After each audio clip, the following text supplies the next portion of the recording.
Pawan Kalyan power star గాను political star గాను సినీ రాజకీయ రంగాలలో బిజీ షెడ్యూల్ తో ముందుకెళ్తున్నాడు. ఏపీ అసెంబ్లీకి ముందస్తు ఎన్నికలు జరగనున్నాయనే టాక్ తో సినిమాల విషయంలో పవన్ కళ్యాణ్ యూటర్న్ తీసుకున్నాడు. 8 కొత్త స్కార్పియో వాహనాలను సమకూర్చుకుని అక్టోబర్ 5 దసరా నుంచి ఏపీలో 175 నియోజకవర్గాలలో ప్రచార యాత్రకి రెడీ అయ్యాడు. పవన్ కళ్యాణ్ తో అఫీషియల్ గా కమిట్ అయిన 2 చిత్రాల భవిష్యత్తు ప్రశ్నార్థకమైంది.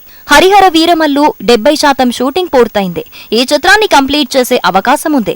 పవన్ కళ్యాణ్ కి గబ్బర్ సింగ్ లాంటి ఇండస్ట్రీ హిట్ ని అందించిన దర్శకుడు హరీష్ శంకర్. అతని డైరెక్షన్ లో భవదీయుడు భగత్ సింగ్ అనే చిత్రాన్ని కమిట్ అయ్యాడు పవన్. మైత్రి మూవీ మేకర్స్ ని సంప్రదించి పవన్ కి అడ్వాన్స్ కూడా అందించాడు హరీష్ అనే టాక్ ఉంది.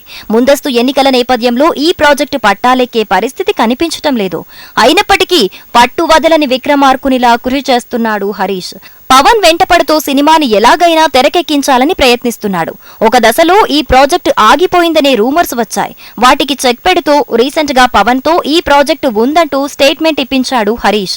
ఇంతలోనే పవన్ కళ్యాణ్ పొలిటికల్ బస్ యాత్ర ముందుకు రావటంతో భవదీయుడు భగత్ సింగ్ ప్రాజెక్టు డైలమాలో పడింది. ఏది ఏమైనా టూర్ గ్యాప్ లో డేట్స్ తీసుకుని సినిమాని పూర్తి చేయాలని టెన్షన్ గా తన ప్రయత్నాలు కొనసాగిస్తున్నాడు హరీష్ శంకర్.